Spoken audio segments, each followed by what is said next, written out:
Welcome to the quarterly earnings conference call. At this time, all participants are in a listen-only mode until the question-and-answer session of today's conference.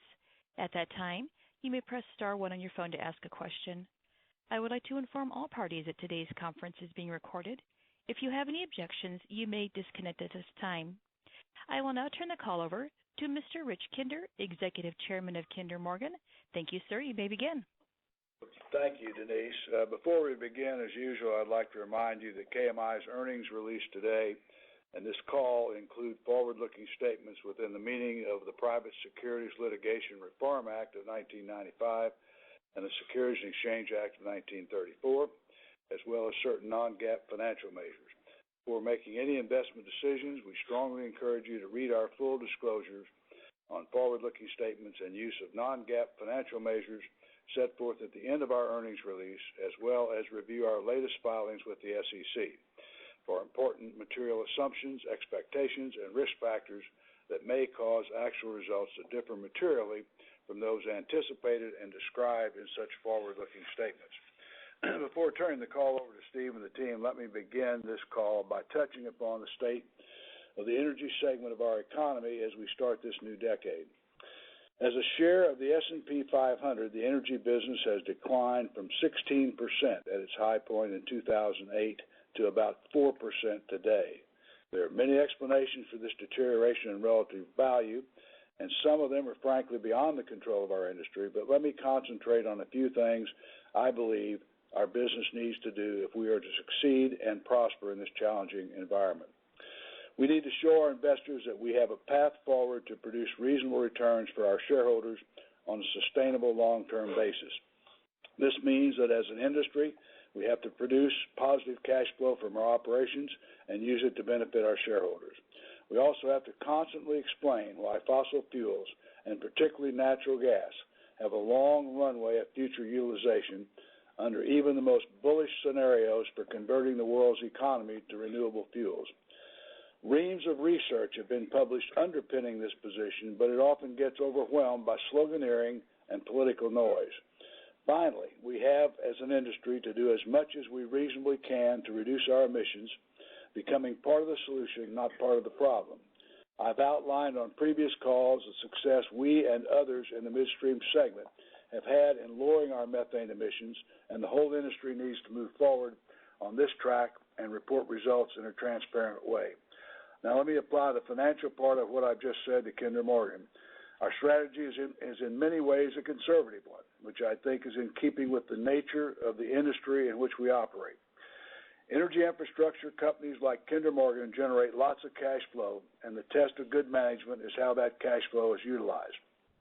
Since the collapse of oil prices in 2014 and 2015, and its decidedly negative impact on the equity value of the energy segment, including ours, we have prioritized getting our balance sheet in shape, returning to our dollars to our shareholders through dividends, buying back shares on an opportunistic basis, and pursuing expansion projects when they promise a high and secure IRR. We believe that approach has been the correct one, and we will continue to follow it in the future. A prime example of our thinking is our gradual increase in the dividends we pay our shareholders. I'll remind you we've gone from 50 cents in 2017 to 80 cents in 2018 to $1 in 2019, and as promised, intend to pay $1.25 for 2020. And all of those dividends have been amply covered by our cash flow. Looking forward, I assure you that we will not be chasing acquisitions or expansion projects that do not meet our strict criteria for delivering solid and transparent returns. We are helped by having such an extensive system of pipelines and terminals, which allows us to undertake extensions and expansions that benefit our customers and achieve good returns for KMI without taking on the risk inherent in building completely new systems not tied to our present assets. I can't promise that we won't make mistakes, and we certainly will, but I hope you understand that we have a coherent, rational approach to our business that I believe will provide value to our shareholders over the coming years. Steve? Thanks, Rich. I'll cover a few highlights and turn it over to our President, Kim Dang, to give you the update on our segment performance. And our CFO, David Michaels, will take you through the financials, then we'll take your questions. The summary on KMI is this: we're adhering to the principles that we've talked about for the last several quarters now and have laid out for you. We have achieved a strong balance sheet, having met and now improved on our approximately 4.5 times debt to EBITDA target, and with a solid BBB flat rating from all three ratings agencies. We are maintaining our capital discipline through our return criteria, a good track record of execution, and by self-funding our investments. We are returning value to shareholders with a 25% year-over-year dividend increase and another 25% increase coming in dividends declared in 2020. And we do continue to find attractive growth opportunities. Again, strong balance sheet, capital discipline, returning value to shareholders, and finding additional opportunities across our network at attractive returns. Those are the principles we've been operating by. And during the fourth quarter, with the closing of the sale of Kean and KML to Pembina and the subsequent sale of the Pembina shares we received as part of the consideration for the transaction, our debt to EBITDA stands at 4.3 times. We haven't changed our long-term target of 4.5 times, meaning that in our 2020 plan, we have $1.2 billion of balance sheet capacity. A few points on the balance sheet flexibility.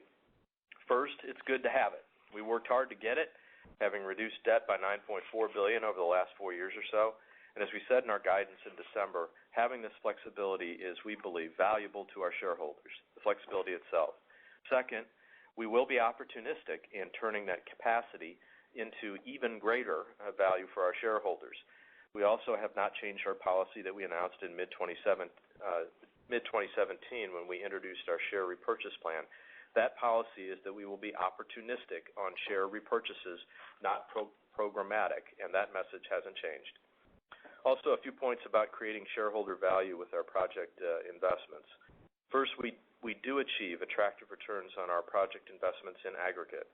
From 2015 through 2019, we have invested about $12 billion in project capital. That's to our share and not including CO2, where we have higher return thresholds.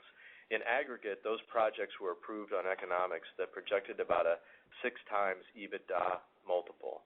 In fact, we're doing slightly better than that already attractive multiple. We'll take you through the details of that at next week's investor conference. Second, but also important, are the things that we don't do or didn't do, the projects that we did not invest in or proceed with. A few examples: we did not participate in the build-out of gas pipelines in the Mexico interior. We did not proceed with the Northeast Direct gas project in New England back in 2016. And we sold our Trans Mountain project when it became clear that we couldn't confidently finish if we started. And we sold it to the one party who had the capability to finish the project. We're happy with all of those decisions and many more. The point of all this is that we make the right decisions on behalf of our shareholders. We act as principals, not agents. We act like owners, and we protect our owners' resources. Again, we're consistently applying our capital allocation principles, and our performance has demonstrated the value of applying those principles. A few highlights for the fourth quarter.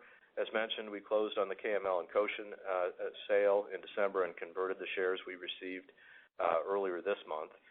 We placed 3 of the 10 Elba liquefaction units in service by the end of the year, with a 4th unit that went online last week, and we expect to have all 10 in service by mid-year. With the first unit going into service in September of last year, we received 80% of our share of project revenues. Gulf Coast Express went into service in the third quarter of last year. The fourth quarter update is Waha basis almost immediately widened, showing once again the need for an additional pipe. Just to put things in perspective, the spread is about 2 to 3 times the value of the tariff. The capacity is valuable, and frankly, we wouldn't mind holding a little ourselves. On PHP, we have now acquired 99+% of our right-of-way. This is a significant milestone given that we are going through the Texas Hill Country. We are well along in the construction of the western spread. We believe that we are close to getting our federal permit so that we can begin construction on the eastern spreads. As we said on the last call, that process has taken longer than we planned, but we still project today, as we did last quarter, an early 2021 in-service date. We believe the agencies involved have been extremely thorough, and the permit will therefore be strong. Both of our Permian gas pipeline projects bring us additional opportunities in our downstream pipes. Combined, they bring 4 BCF a day of incremental gas to the Texas Gulf Coast, where we have our large intrastate pipeline system. Those projects bring opportunities for downstream expansion and optimization as we find homes for that incremental gas through our connectivity with LNG facilities and Texas Gulf Coast power, industrial, and petchem demand.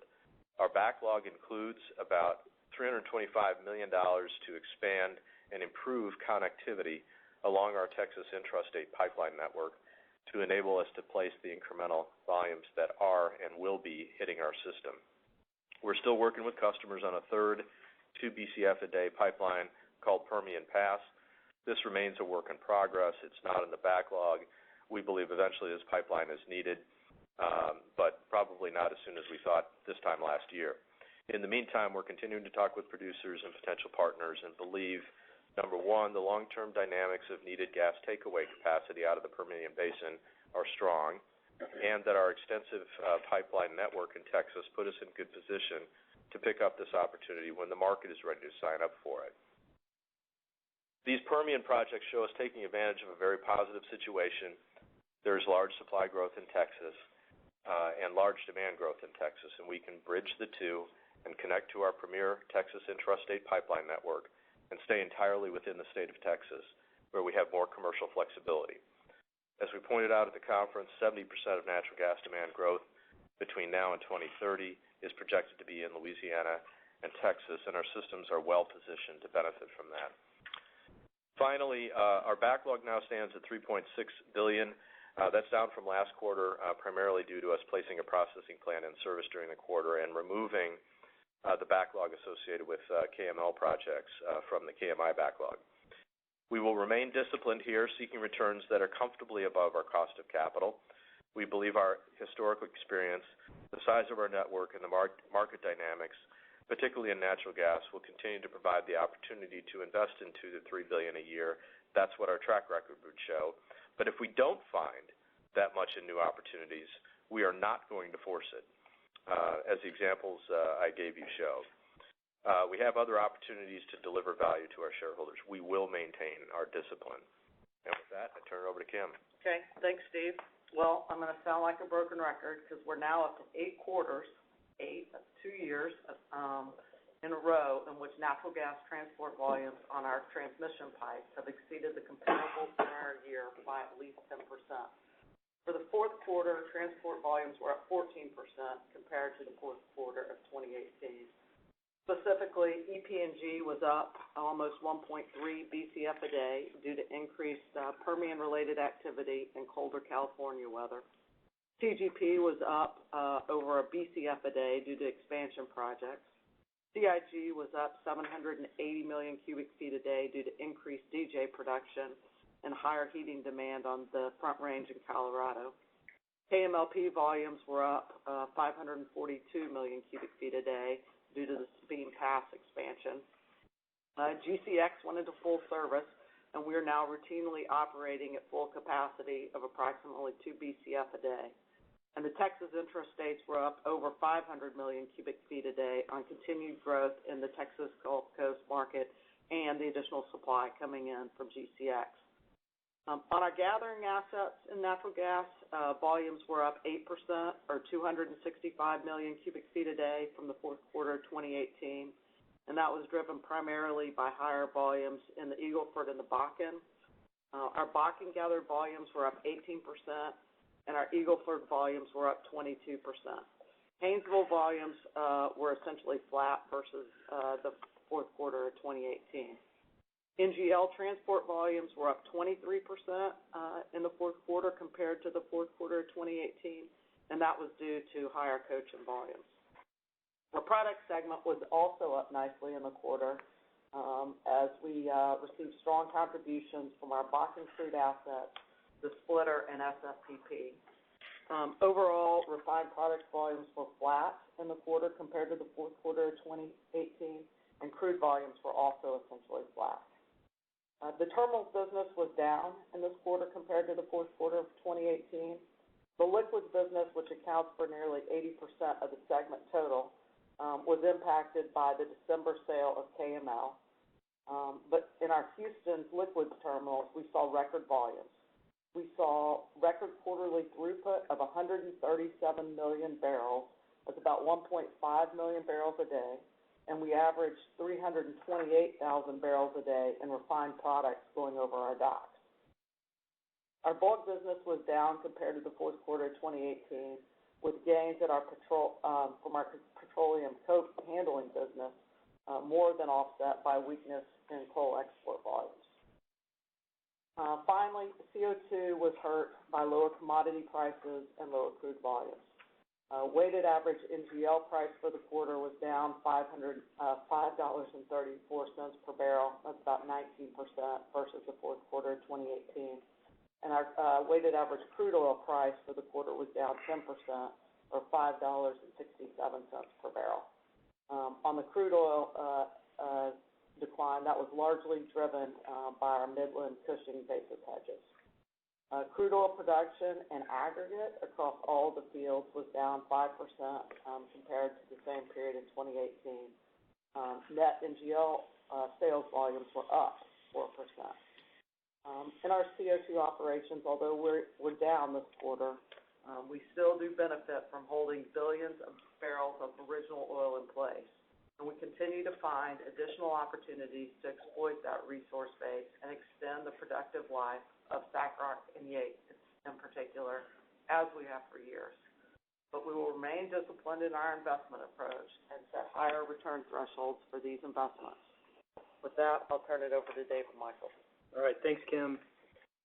So today we're declaring a dividend of 25 cents per share, which is in line with our budget to declare $1 per share for the full year 2019. That's a 25% increase over the 80 cents per share declared for 2018. KMI's earnings per share this quarter was 27 cents per share, 29% from the fourth quarter of 2018. And our adjusted earnings per share and DCF per share both grew 4% and 5% respectively from last year's fourth quarter. We generated DCF per share of 59 cents, which is 2.4 times, or approximately $785 million in excess of the declared dividend. For the full year 2019, we generated DCF of $2.19 per share, which is 1 cent off of our plan of $2.20. We had projected on the third quarter call that EBITDA and DCF would end the year below plan. EBITDA was less than 3% below plan, and DCF was only slightly below plan. Since the third quarter, we closed the gap relative to plan due to good commercial and operational performance in the fourth quarter. In fact, DCF ended the year below budget by only $13 million, which is less than 0.5%. The main drivers of our performance versus budget include our Elba Island liquefaction facility coming on later than budgeted, lower commodity prices and volumes impacting our CO2 segments, and our FERC 501G settlements, partially offset by strong Permian supply growth benefiting EPNG more than we had budgeted. So those are the largest drivers of our EBITDA performance. DCF was impacted by the same items, but also benefited from favorable interest expenses during the year and the add back of non-cash pension expenses. So that was performance versus plan for the year. Now on to the details for fourth quarter versus fourth quarter of 2018.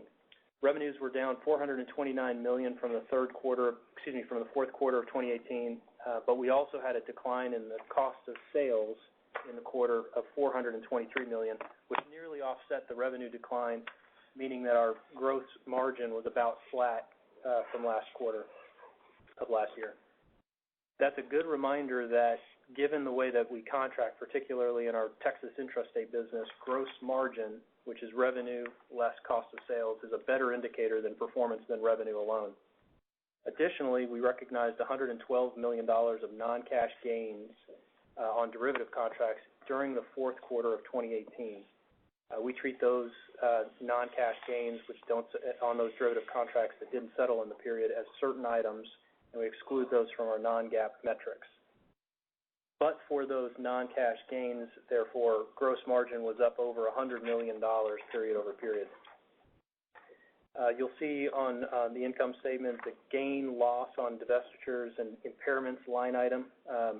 That includes, for the fourth quarter of 2019, a $1.3 billion gain related to our KML and U.S. Cochin pipeline sales, partially offset by $364 million of asset impairments on our gathering and processing assets in Oklahoma and northern Texas, driven by reduced drilling activity, and on our tall cotton asset in our CO2 segment, driven by reduced investment expectations.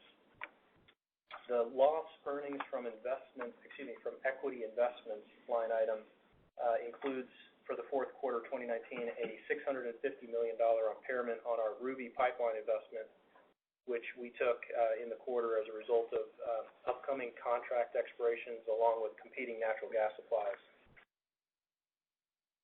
Net income available to common stockholders was up $127 million, or 26%, versus Q4 of 2018, due in part to the KML coaching gain in the quarter. Net income available to common stockholders adjusted for certain items, or what we call adjusted earnings, were up $24 million, or 4%, compared to the fourth quarter of 2018. Adjusted earnings per share was 26 cents for the quarter, up 1 cent, or 4%, from the prior quarter. Moving on to our DCF performance, natural gas was up $120 million, or 11%. We saw greater performance from last year due mostly to expansion projects. The Elba Island liquefaction facility contributing with three units in service last year. Gulf Coast Express was placed fully into service, and TGP had multiple contributions from multiple expansion projects. Kim covered the main drivers of the other segments for the quarter. So moving to G&A and corporate charges, those were higher by $34 million due to lower overhead capitalized to projects and higher non-cash pension expenses. So those are the main changes in adjusted EBITDA, which was $58 million, or 3% above Q4 2018. Interest expense was $18 million lower, driven by our lower debt balance and lower LIBOR rates benefiting our floating interest rate swaps. And that was partially offset by interest income that we recognized during the fourth quarter of 2018 due to sale proceeds we had on hand from the Trans Mountain sale.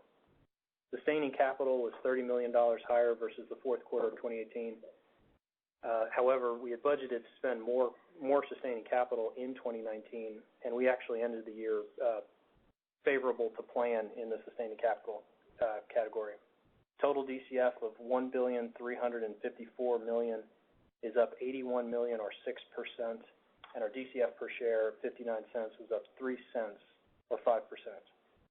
Moving to the balance sheet, we ended the quarter at 4.3 times debt to EBITDA, which was a nice improvement from the 4.7 times at the end of the third quarter 2019, and from the 4.5 times at the beginning of 2019.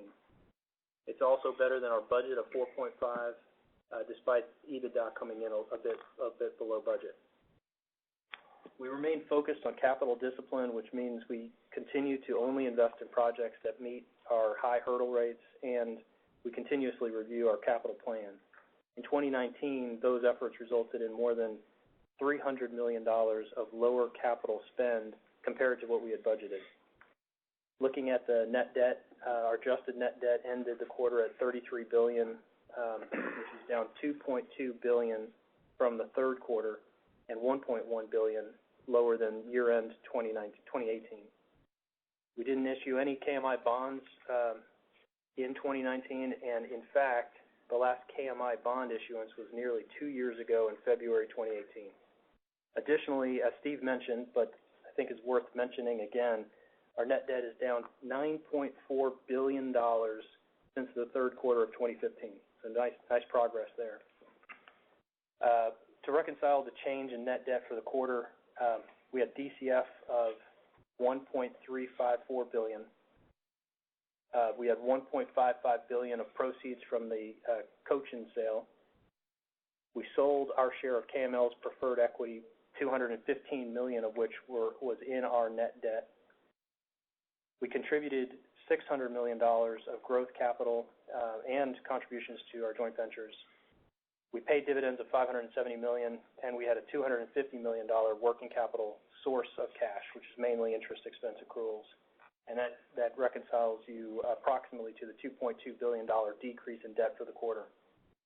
For the full year reconciliation to the $1.12 billion of lower debt, We had DCF of $4.993 billion.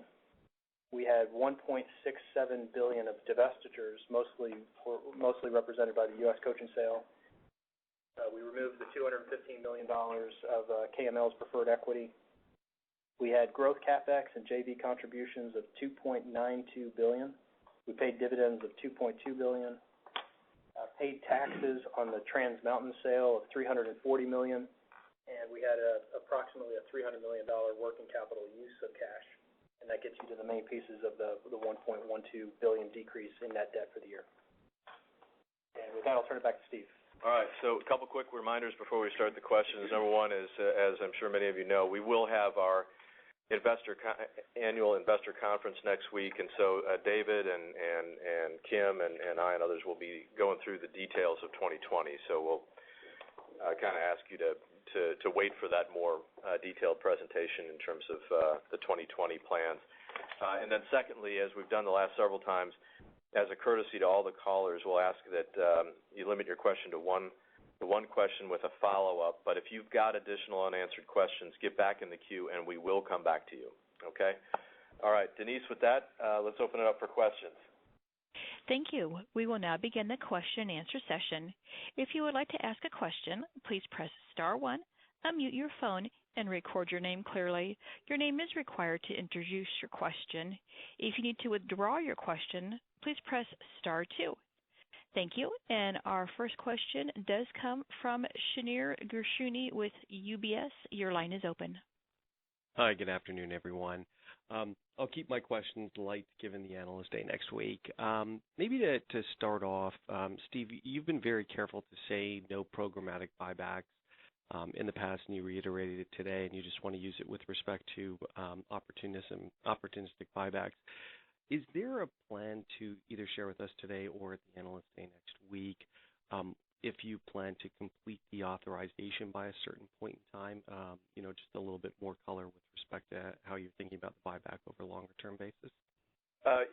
Not really. I mean, the guidance that we're given is very consistent with what it's been all along, which is we evaluate these decisions based on return.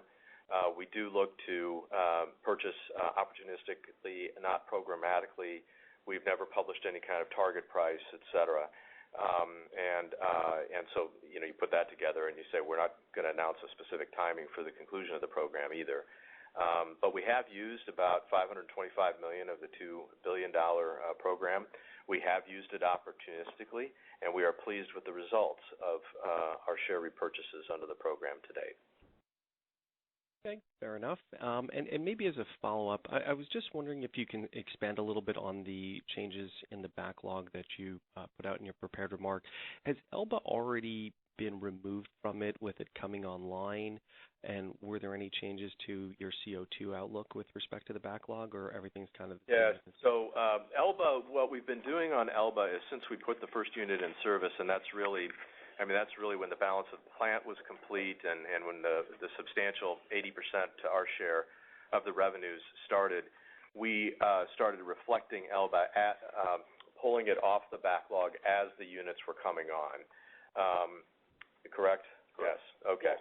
And then we have also put in service in our natural gas group, as I mentioned, a processing plant in the Bakken area, which that went into service, and so then that came off the backlog.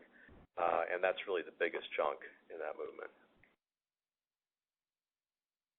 The next question comes from Jeremy Tonet with J.P. Morgan. Your line is open. Good afternoon. Just wanted to start off with a question with M&A, actually, and it seems like Kinder could be in a position to do different things right here. We saw earlier this week Magellan announced terminal sales at a valuation that appears to be, quite robust given where a lot of things trade today. And just wondering how you guys think about kind of portfolio optimization within that context, given the private equity bid there. On the other side, it seems like growth is slowing in certain parts of midstream, and maybe there's the potential to kind of roll up other players out there. And I know Kinder has, been successful at rolling things up in the past. Just wondering how you think about those two different angles and if anything could make sense for you guys going forward. Well, as Rich said at the start, our approach to our business and to this industry is conservative. And so we spent a lot of time and did a lot of work to get our balance sheet in the shape that it's in, and we're really not interested in hurting our leverage metrics through M&A or through anything else for that matter. Look, we've always looked around at opportunities, and we would continue to do so, but they would need to meet pretty substantial return criteria similar to what other uses of capital would be. And so that kind of narrows that opportunity unless something really valuable comes along. You mentioned the recent announcement on an asset purchase and sale between midstream operators. You know, we did close a very small acquisition of a pipeline in South Texas that was a very nice fit into our Texas intrastate system, and we did that at attractive terms on an attractive return for that capital invested. And so we'll keep our eyes open for things like that. Gotcha. And just as far as the prices that you see out there, I mean, is that something that you pursue, just given how it was so, higher than where a lot of guys, trade right now, or on the sell side? Well, you mentioned the private equity bid that's out there, and that's a phenomenon that certainly we've observed as well, which means there's competition for those things. And really, Jeremy, I think it comes back to we're just going to be very judicious with our shareholders' money here, and we're going to do things that we can do that we are very, very confident are going to produce value for us. The next question comes from Spiro Dounis from Credit Suisse. Your line is open. Hey, good afternoon, everyone. Maybe just start with the project backlog. Steve, appreciate your comments around capital discipline. Think that should be pretty welcome by the market. But I guess when I look at the backlog, it's about a year and a half of growth here going forward. And so just curious how we should think about how and when you start to replenish that backlog and when you'll be in a position to sanction more projects outside of Permian Pass. Sure. And actually, something I should have said in response to Shnur's comment is, as I said in talking about the backlog, there was also, to KM's share, about $55 million or so of KML backlog that came out as well. So that, in addition to the processing plant, was the other explanation for the change quarter to quarter. Look, we don't approach capital investments with the idea of replenishing a backlog. And so the information or the guidance that we can give you is if you look at over a very long period of time, 10 years plus, and you look at what we've been able to find on our network, it's been between $2 and $3 billion. And we'll show you this. It's in Kim's presentation, the detail on this. It's been between 2 and 3, and the mean has been 2.5. Next year we've got 2.4 in the budget that we announced in December. We'll keep looking for those opportunities and find them as what we've experienced is that the opportunity to do those investments at attractive returns are the opportunities that really are along our network as it stands right now. And we've got a very vast network, and I think we'll continue to find opportunities there. But they'll be up and down. They could be in the low 2s, or they could be like they were in this past year, around 3. But we don't aim to replenish the backlog. We follow kind of what we see coming down the pike, including things like Permian Pass. And that's what gives us some confidence that our kind of 2 to 3 historical is probably still in the ballpark for us over the next little while. Got it. That's fair. Appreciate that. Second question, just around ESG. You guys have been leaders here in midstream, and looks like you're getting credit for that. And so I guess I want to point to maybe what some large investors have come out and said in the last 2 weeks, aiming to really sharpen their focus on ESG and screening investments in that manner. So just curious how much ESG really drives your decision-making on an asset-by-asset basis. Would you ever consider selling something or buying something in order to fulfill an ESG standard? And specifically what I'm thinking about is something like your coal terminals, right? If you felt like that could be harmful to your ESG brand, would that be something you would consider selling? Yeah, so part of the ESG is G, which is governance, which is taking care of your shareholders and doing the right things with their money. And so we have not looked at it from the perspective of investment. We're very, very weighted to natural gas, and that's a good business for us, and it's a big part of the solution going forward, as Rich mentioned. But I do want to acknowledge what you said. We have tried to be leaders in this, and we've done, I think, a very good job across our business units, our operations. This isn't just some corporate thing. This is something that is permeated through our operations, and we have earned the number 2 ranking in our sector for how we manage ESG risk. Now, that job's not done. We have to keep going, but we do things, for example, like look at scenarios of continued methane emissions reductions, and we've really overachieved the target there, if you will. There's not really such a thing as overachieving it, but, I mean, we had a target in the One Future group, which is a 1% limit across the entire chain from production through distribution, and the transmission and storage sector's allocation of that 1% is 0.31%, and we're at 0.02%. And so we've really done a very good job there, and that's good operational blocking and tackling. And by the way, that's in our shareholders' best interest too, because we get paid to move methane, not to lose it. And so that's been a multi-decade process, and that's an example of how we incorporate it into the way we do business and the way we think of things. But we're not going to go out and do a dilutive renewable acquisition, nor are we going to do an uneconomic divestiture from our investors' standpoint. We're keeping an eye on the G as well as the E and S. The next question comes from Tristan Richardson with SunTrust. Your line is open.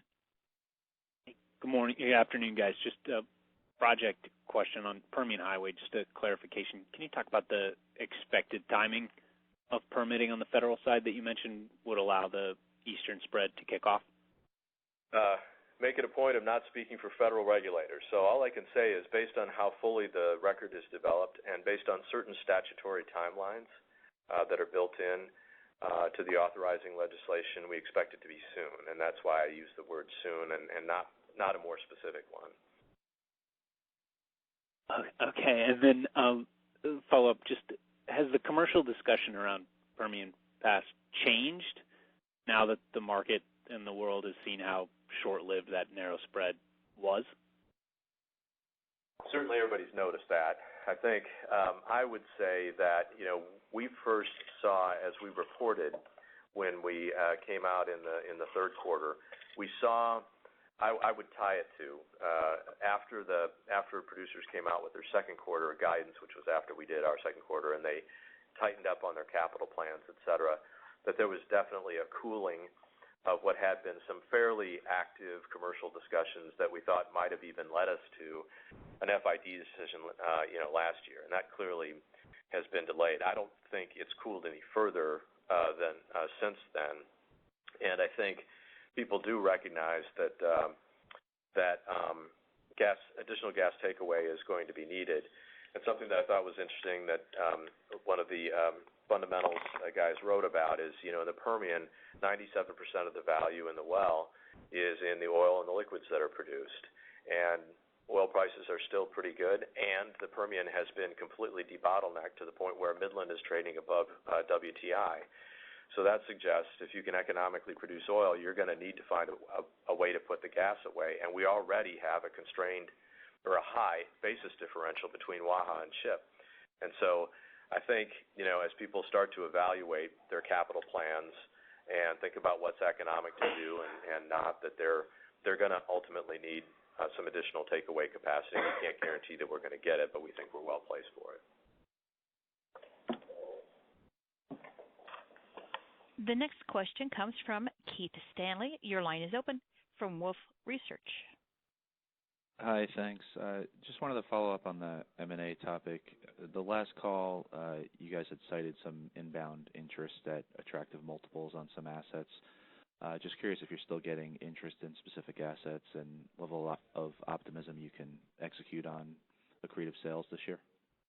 Yeah, so this kind of came up in Jeremy's question where he pointed to the high PE bid, and what I would say is that there is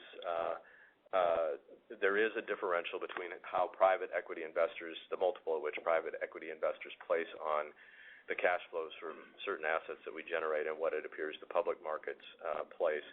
And you can see that in evidence of what the multiple was on Cochin. You can see it on what the multiple was on Utopia. That's out there for sure. But like these other things, I think what you're hearing as a theme for us is, we are going to be careful and conservative. We're going to want to make sure that those numbers really work for us. And so, Keith, we're not giving any guidance and really can't practically give you any guidance on something being monetized this year or at any particular time period. Okay, thanks. That's it for me. The next question comes from Michael Lapides with Goldman Sachs. Your line is open. Michael Lapides, how you doing? Hey, guys.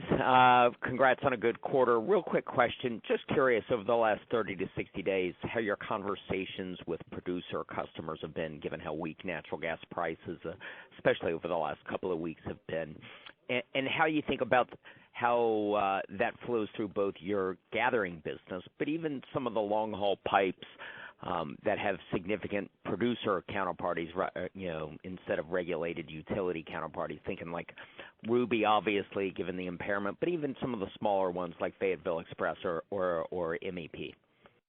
Okay, so a lot in there, but I think there are two things.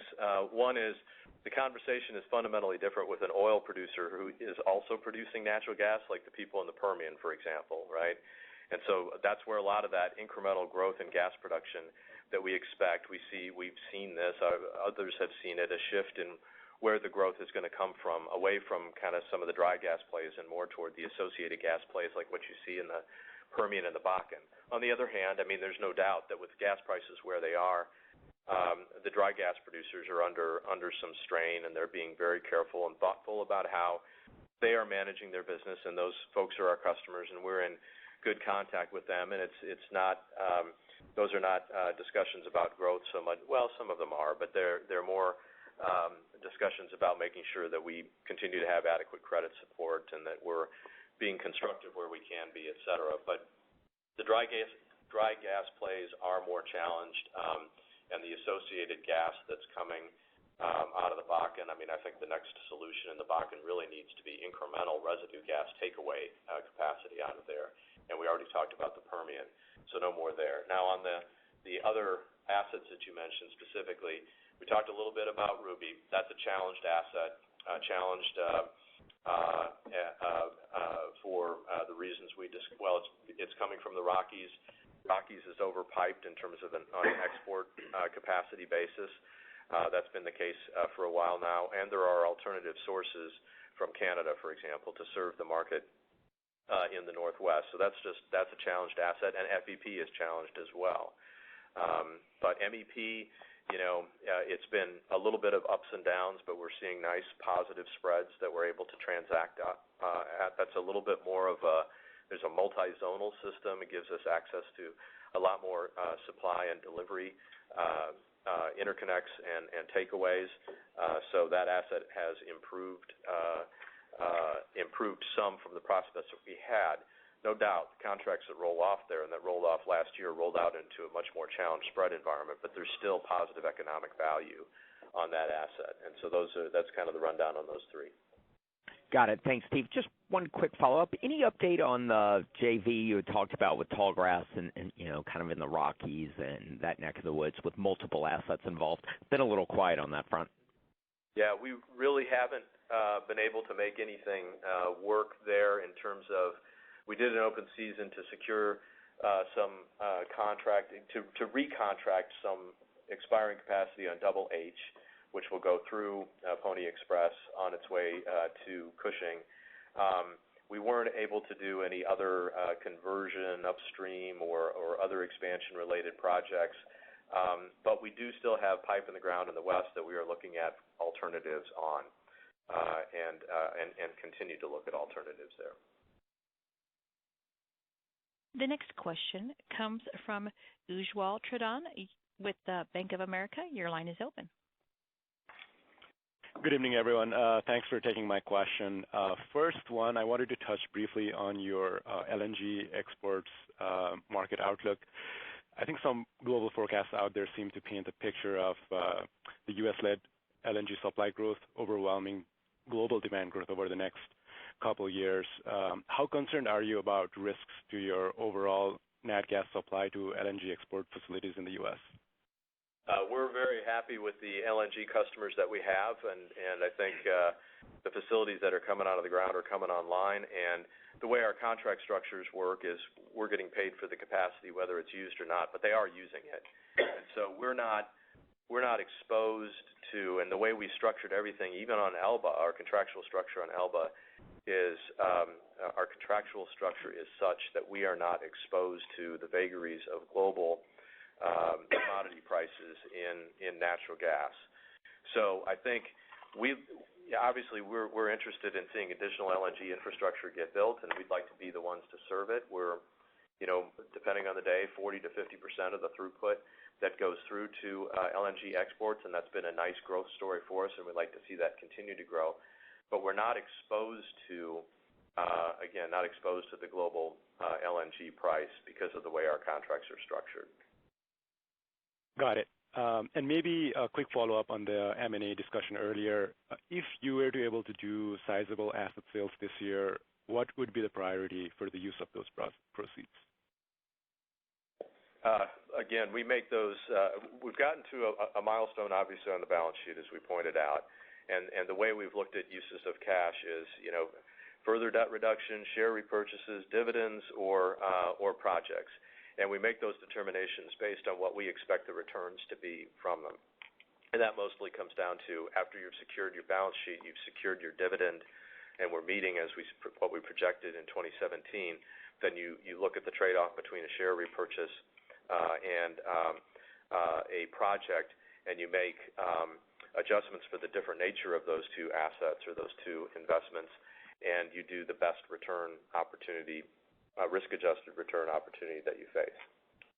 So same order of operations we've talked about before. Gotcha. And there are no other questions at this time. Okay, thank you very much for sharing part of your day with us. Have a good evening. Thank you. That does conclude today's conference call. We appreciate your participation, and you may disconnect at this time.